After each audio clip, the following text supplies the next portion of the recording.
And they're off. A brand new era has begun. We made it. I can't believe it. It finally happened. Oh my God, it's happening. What do we do with our hands? Josh, hi. Hello, it's been crazy 72 hours, hasn't it? Absolutely. I don't even know what to say. I can't wait. Let's get started.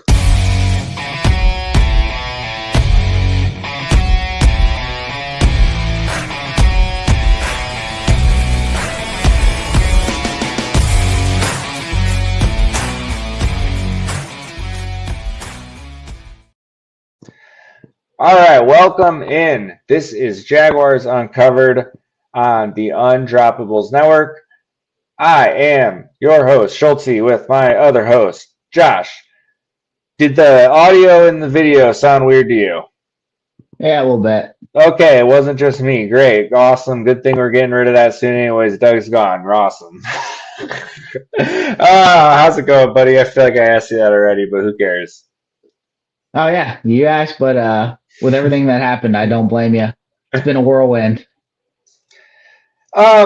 So yeah, part for the Jaguars, man. Like, let's say the news. Obviously, Liam Coen, like, it's a thing. It happened. I'm super pumped. I want to say the date I originally tweeted about it was December 7th that I officially wanted this dude as the coach, and I'm very excited. What are your initial reactions here? Oh, I'm super excited. As soon as Ben was off the board, Liam was obviously like the next thing. I was starting to lean towards Liam, like the stuff I was seeing him do with the run game and the pass game. I was like, this is pretty cool. I love the Mickey Mouse stuff. So Yes. We yeah, didn't have any of that. We'll get to it a little bit more. Yeah, I think I mean, we did talk about this part of it, and you and I felt this way. I think a lot of Jags fans felt this way. Ben Johnson 1A, Liam Coen 1B. Like, we were just get one of the two. So we go to the timeline, how things go down here, man. Is this not one of this was almost one of the most Jaguars things ever because it almost ended with Trent Baalke staying and no Johnson, no Coen, and Robert Saleh or some shit, right? However, Trent finally did. I mean, Shad finally did the thing. But we start off. We bring in Ben Johnson. Well, not bring him in, but virtual interview, right? And the rumors off of that one were never like super great to start. You could tell like the vibes were still like he. The frustrating part here is like that was the job he wanted, and I don't think that was a secret. And you could tell after the interview that the Trent wasn't gonna go, so that just probably wasn't, it wasn't gonna happen, and that right. sucked. And we were used to that. We were expecting that. We knew Coen maybe would have done it with Trent, right? Like there was a shot. We had a shot. He comes in for the interview. Sounds like it goes great. We think that, hey, this might actually happen. And yoink, he's back in Tampa. Looks like he's going to be back as OC, new contract, back with Todd Bowles, back with Baker Mayfield. Happy times, Tampa Bay. However, this is where it gets real dicey. And we're going to have some fun with this one later with the Tampa fans talking. But he sneaks out of town, goes and visits the Jags. And this is where people have a lot of issues. I don't care. It's a business, right? Like, he got offered more money, a nice promotion. Look at what just happened to Bobby Slowick. You could be the flavor of the week, and next year you could be fired. And as far as Bobby Slowick goes, not Bobby Slowick, sorry, Liam Coen. If you think he's going to fail with the Jags, well, if his scheme is, well, guess what? It probably would have failed this year too, because if his scheme isn't for real, like, he's going to get caught up in the second year, right? Like Bobby Slowick. So you got to strike that job while the iron's hot. You can't blame the guy for that at all. Second part here. Don't act like the Bucks weren't shady themselves. right? You're gonna say, here's this nice contract for you to stay, but please stop sniffing around to better yourself. Can't have it both ways, right? Yeah, yeah. They were doing some back channeling stuff themselves. So And so we're never going to hear the end of this one. Like, I think my favorite part of the copium here from the Bucks fans, and actually one of my best friends is a Bucks fan. He is so upset at losing Liam Coen. He's so upset at the team for not firing Bowles and promoting him. You name it. He's not mad at Liam Coen. Like, the vitriol we're getting towards this guy is absolutely crazy. Yeah, we already mentioned why, and that we're not surprised. Crazy. You got any other thoughts on the process in general? yeah, a month ago, those same fans were Fire Bowls, a 4-time division champ, Super Bowl champ. Like, this is crazy. And then to promote Cohen, and now it's Cohen's bad guy. But yeah, this whole process was crazy. Right. So at work, one of the guys on my team, he's got a board, and on his board it says worst day ever. Well, whatever that day, Tuesday, Wednesday, when it said that Liam Coen was just like, yeah, F it, I just want to be an OC.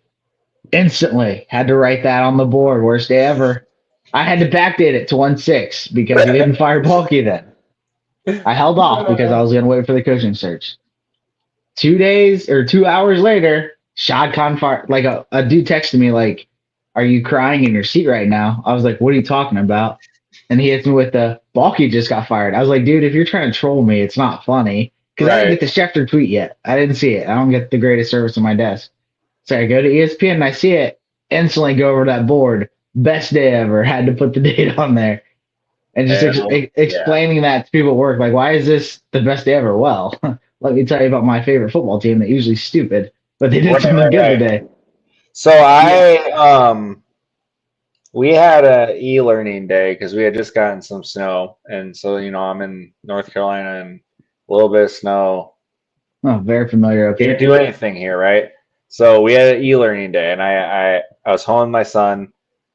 We got all the schoolwork done. We were just chilling, but it was like that morning when all this stuff was going down, and I'm like, I was honestly I was down bad about it. Like I was like, I was never gonna. The people who are like, I'm dropping my fandom, and like, you can fuck out of here with that. Like, yeah, that was stupid. Stop it with that. You're still gonna like this team. You're still gonna cheer for them on Sundays, and who cares? Like that is what it is. Like, let's be real. But like I was tweeting through it a little bit because you and me both. If you go down my timeline, you know the exact moment when that happened. Right. I was like, I can't even believe this. Like we just got straight up shafted by the top two candidates when this is the premium job of the cycle because our owner is shackled with this guy who probably has a camera roll full of nudes of him or something. I don't know. Like, good Lord. Yeah. So, and I remember I tweeted Tony Khan and I said, hey, Tony, I'm not normally this guy, but what the fuck? Like, I just like, what do you even say? Like, it was an all-time low moment of Jaguars fandom, and that's impressive. Yeah, it was because I was the same way. Just like the feelings of like, this is the most Jaguars thing ever. Like an OC would rather stay an OC than come work with this guy that you just can't seem to get rid of. Right. And it was just the ultimate smack in the face at the moment. Just like, why do we cheer for this stupid ass team when everybody sees it? Yes. And fans, us as fans, we're wrong most of the time, right? When fans have like a collective agreement, right? When we have a collective opinion, it's usually wrong. We're usually fucking stupid. But it was so painful when it was so obvious that we were right this time. and he just wouldn't do anything about it. And so at that moment, it was really like, this is literally like, it was just we've talked apathy before on this show. Like, it took us, what, 6 weeks to talk about apathy again here? Like, this was below that. This was a new level of just like, because Jaguars slapping us in the face, it truly felt like that we're never going to get out of this. Like, I was feeling like we're like Trevor's cooked. Like, I I was flabbergasted that it happened hours later. Yeah, yeah. I like to joke around about like free Trev. Like, please, Matthew Stafford him, send him somewhere where he can thrive. Right. That was the closest I've ever been to be like, actually, like, yeah, Trevor, I would get it. Same. Yes. Like the news popped and been like Trevor Lawrence has requested a trade. Dude, I can still remember where I was when I found out about Ramsey.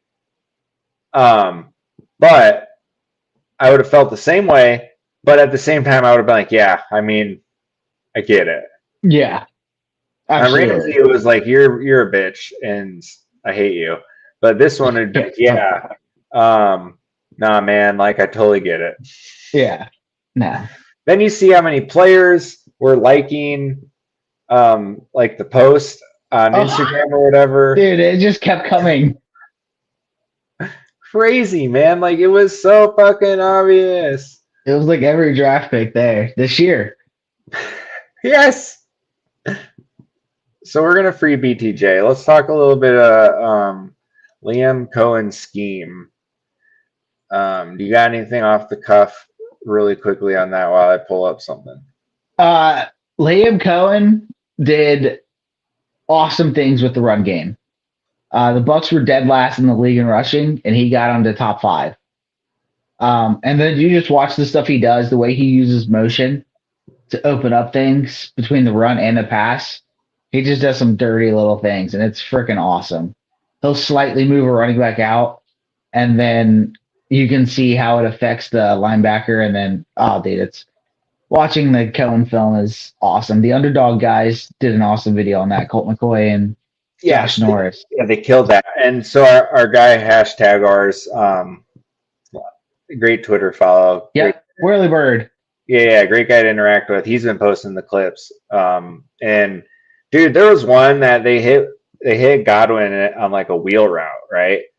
And yes, that was what I was referencing, where they put out Bucky Irving. Yeah, and then it was also like Mike Evans cleared the space for him. We're blessed, man. So 2023 to 2024, Bucks offensive key stats, right? Points per game, they went from 20th to 4th. Yards per game, 23rd to 3rd. Yards per play, 20th to 4th. Yards per carry, 32nd to 3rd. EPA per snap, 17th to 4th. So they essentially went from bottom third of the league and all those things to a top 5 unit and all those things in one season. Now, Bucks offensive line, way better than ours. So there's work to be done there. However, it's not Trent Baalke building the line anymore. Hopefully not Phil Rauscher either. Yeah, hopefully that clown's out of here. So, I mean, it's tangible evidence here, right? Like,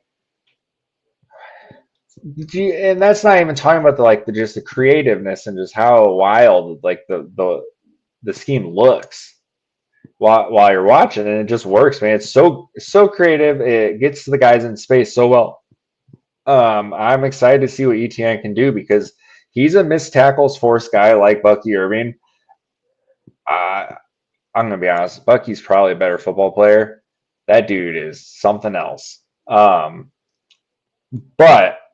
I'm excited to see ETN in this offense. I've talked about it on my fantasy show that I'm on, and in Dynasty Fantasy Football, I've talked about it. It's like, hey, you want to go buy Travis Etienne. His value in Dynasty Football is as low as it's ever going to get until he's like piddling out of the league, right? He was awful this year. Coming off, he was our running back 4 in fantasy last season. Huge draft capital this year. Burns the shit out of so many people. Recency bias has people down bad on Travis Etienne. His value is tanked. And I was saying, go buy this guy because they're going to hire a coach who knows what the hell they're doing. And if they don't, he might get traded to a team that needs a running back. And then you're sitting in Travis Etienne playing on the Vikings or something, right? Like, yeah. So very excited about Tank and Etienne in this. What do you think with them two? So Coen loves using that pony personnel where you have 2 running backs. I think that's perfect for Etienne and Tank. They're both clear differences. Tank, you don't want to have him. He's probably turned more catches into picks than he has actual catches. So we don't want to force feed him any passes. So it's good to have that kind of style. With that, you never know who's actually going to get the ball. So that's kind of cool. Yeah, and that's I'm just so excited to see what he can do with this. I'm very excited to see what the offseason looks like because we're probably not going to keep Kirk.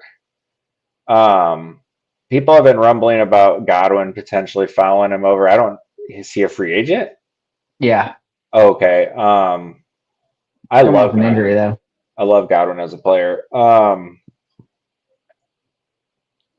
Emeka Egbuka, I think I texted you the other day. I think he would absolutely unlock this offense to get like that pure slot possession guy to pair with Thomas. I think that would just be absolutely lethal. That's what I'm going to be interested is how does he build it? Does he build it in the ilk of the Buccaneers? Even the Rams, when he was there, had the power slot with Puka and Cooper Kupp. So are they going to focus on another power slot like that? Or are they going to actually truly build it to – because BTJ is the alpha right now. Oh, yeah. I'd love to see if Ingram gets any run there. I think one thing I'm just so excited. Come alive. Right. I'm so excited about Coen. Like he talks about just utilizing player strengths, man. And talking about he said something about in the big moments, it's about players, not the plays. So I don't know, he just gets it, dude. I'm just so excited. You look at his track record, it's everywhere he's been. He gave Baker Mayfield a 2-day crash course on an offense and started him in an NFL game, and then he was fine. Yeah. You can't tell me that's a lot of props to Baker. Don't get me wrong. It's impressive as hell on Baker's end. But someone's got to prep him for that. And Doug Peterson couldn't even prep dudes for a single game. Mac Jones couldn't score more than 6 points for 5 weeks. Right. And yes. And those are the Rams teams without Stafford. That was bad. They were bad at quarterback when they went and got Mayfield. And they won, didn't they? Yeah, they won his first game, yeah. Right. Where he flew in on Tuesday. And then you look at his time in Kentucky. Oh, I saw someone discredit his time at Kentucky and that being Will Levis stinks or something. I was like, he made Will Levis kind of not stink. That's impressive. He made people think Will Levis was a first-round pick. Right. What the fuck, man? What do we... Shout out to Tom McManus on that one. That guy's been fun lately. Not. He put out that apology today. Oh, did he? Yeah. Oh, I saw he posted a video. I didn't watch it. It was a little asshat for a week. Yeah, because all he talks about is he's smarter than everyone because he played. Yeah. And there was a couple other things he kept railing on that I replied a couple times. I was like, what are you even talking about, man? This is insane stuff. Yeah. Back to Coen, though. This one's from Daniel Griffiths. He says, Liam Coen's offense was third in screens, and the Jaguars were 17th. Easy buttons for Trevor, right? They were first in screen yards and touchdowns. Easy buttons for Trevor. Like we already saw when you like BTJ's got the yak skills, man. That's what they kind of evolved to down the stretch was just give the ball to this man, and it was in screens a lot, and it was working. Like he's so shifty, so quick. What is this guy going to do with him, right? Yeah. So first in yards per carry out of shotgun, huge. Jags were 21st. Jags, yeah, could not run out of shotgun under Peterson. It felt like, just that. The other thing about Coen is when he's out of shotgun, that's when it gets really creative. So the fact that they're first in yards per carry is not surprising to me. But it's that two backs out of shotgun, like you mentioned. And then I don't know the terminology. I'm not that smart, but like they'll line up one of them like a little bit in front of the quarterback and to the side. You know, like the alignments with them in the backfield get really funky. Yeah. I love it. And then finally, fifth in motion EPA per play. Jaguars are 29th. Like we talked about the motion thing a handful of times this season, and just other ways where Doug is just not. It helps create those easy buttons. Right. Just Doug was not doing that. And yeah, we're getting a guy finally who's creative. He can adapt to what he's got, and you know he's going to continue to evolve. Any final thoughts on Coen himself? No, I'm interested to see the staff. Right. So we'll talk about that. And offensive coordinator, there hasn't been a ton of talk there. One guy I saw was he's on the Bucs staff. What's that guy's name? Grizzard? Yeah. Was he offensive line coach? Yeah, but he's like followed Liam to a couple spots, I'm pretty sure. Yeah. So like that's one name. Chip Kelly's been rumored, which I wouldn't hate. We were talking a little bit before we started recording here. Chip was obviously terrible, like as the main play caller, as the head coach. But at the college level, he's been a wizard dialing up some crazy stuff, right? So I think as an NFL offensive coordinator, as an NFL offensive coordinator, not calling the plays, not the one who's completely driving the train of creativity, design, all that. I think he could definitely be an asset as far as just helping out scheming, right? Yeah. I think he's like classic. Once you give him the keys, you give him everything. That's when he starts to falter. But I think as a mind just another mind in the room to help out, I don't think I'd hate that. Chip Kelly, how you feel? Chip would be fun. As an Ohio State fan, I got to watch a lot of Chip Kelly's offense this year. He still does some really cool stuff in the run game. And I think that between him and Liam Coen, they would come up with some diabolical stuff in the run game. And that would be fantastic. Yeah, I think that'd be really cool. Those are really the only two I've seen floated around. I mean, it could be someone else, obviously. Right. There's another guy on the Rams staff who sounds like he might be a guy like the Bucs might be after, but I wouldn't be surprised if Coen was looking at him too, because he's a Rams guy. General manager, got any wish list thoughts on that one? I don't know too many guys. Everybody's going for Ian Cunningham. He comes from the Ravens, and he's with the Bears right now, but he's like come up in that Ravens tree. So he'd be interesting. Mm-hmm. I think that's a big name for me because the track record before he's built a good reputation with the Bears, but his stops before the Bears also very good. shoot. And then let me just go back real quick. I forgot to talk about this tweet you sent me about Coen. I love this. So a couple things. Only offensive coordinator since at least 2000 to hit all of these marks in a single season. 28 points plus per game, 6+ yards per play. Ready? This is the one that we need so bad. 65+% red zone touchdown rate. I'm not going to look ours up because, quite frankly, I don't want to know.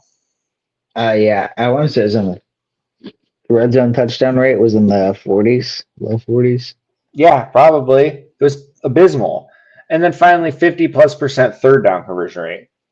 This guy gets it, man. That's just all there is to it. It was Travis Holmes. That's who it was who had this. He had a couple other guys listed that he liked for his personal wish list, but I trust Travis. He's a very sharp guy. Ray Agnew, Lions assistant GM. That's been a name that's been floated a ton. I think we talked about him a couple of weeks ago when we floated some names out at first. James Gladstone, I don't know this guy, Rams director of scouting. Will McClay, Cowboys VP of player personnel. Brandon Brown, Giants assistant GM. And Mike Martin, Lions director of scouting advancement. So, like I said, I don't know a handful of these guys, but I trust Travis to have a good read on this. So those are a couple of names that could be, floating around, potentially become a guy. So keep an eye out on that. And offensive coordinator, defensive coordinator is going to be a big deal. Who do you have any sort of hunch on defense? Like, I know it's not solid anymore. He's gone. That would have been my home run. I think we need to go the older defensive coordinator out. 100%. I think like Patrick Graham would be cool, but I still don't know if he's like fits that mold that I'm necessarily looking for. I mean, I'd be fine with him because his defenses were solid, and he's definitely gotten the most out of everything he's done. Max Crosby, let's be real about that, but I just don't think his defenses were ever overly talented, and he performed. But this is a crazy take, and it would never happen, but I'd be totally fine with it. Gus Bradley, somebody like that. What he's going to do on defense. He's got experience, and has Gus ever had the worst defense in the league when he wasn't in Jacksonville? I was going to say, hold up, buddy. No, I mean the Colts were always 15-20. I was going to say they were never totally abysmal, and they always had they really didn't break a lot. Yeah. So you just need, and honestly, if we had just that last year, towards the end of the season, we're in the playoffs. If we have that this year, we probably win 7 games. Oh, yeah, right. It's just the defense that didn't break. Yeah. But I want an older DC, something easy. Staley, I heard Staley's name thrown out, Brandon Staley. Oh, that would be awesome. I'm kind of in on that one. I would be so in on Staley because he's the same thing. Clearly, it was the head coaching that took him out, right? Yeah, it was the game management stuff and all that. He couldn't do it, but that's fine. Just fine. So Staley, that would be another funny one considering he was on the receiving end of the 27-0. I think another thing I would welcome Staley. Absolutely. I think another thing I would like about that is, let's be real, he's not getting another head coaching shot. Probably not for a while. So you wouldn't. The only way he would is if he turns our defense into a top 5 unit for multiple seasons, right? Yeah. And at that point, oh no, what a bummer! So yeah, Brandon Staley, bring him on. I think that's where I'm at. He would have ties there with McVay too, so he could get a word. Staley would be fun. Yeah, I think that'd be great. Regardless, we're in great shape. Can't believe we made it here, man. It's honestly a little bit unbelievable. Yeah, we're finally done. Crazy. Well, I think that's going to do it for us. Unless you got anything else? Nope, that's it. Cool. We will be back probably in next week at some point with a guest talking some more deep dive on Liam Coen stuff. So we'll be posting about that. Stay tuned. Other than that, hit us up on Twitter. We got our follows at the bottom of the screen. Like, comment, subscribe to the channel. Other than that, peace out.